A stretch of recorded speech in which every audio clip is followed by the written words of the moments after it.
Guys, yung tricycle natin at saka ito yung bahay, hindi pa natapos.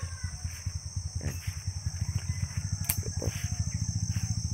Hindi pa natapos guys. Yan. Yan po yung bahay natin na bago. So yan ang tricycle. Yung top down natin nandun sa slaughter.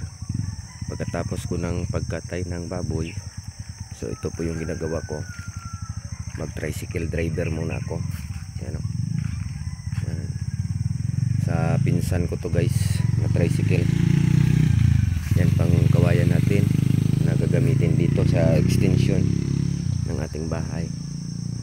Kaya lang hindi pa natapos kasi short sa budget. Yan. Wala pang CR. Yan ang sa loob. Yan ang aming kusina, hindi pa natapos. Trapal pa yung dingding. Dito ako gagawa ng CR. Yan.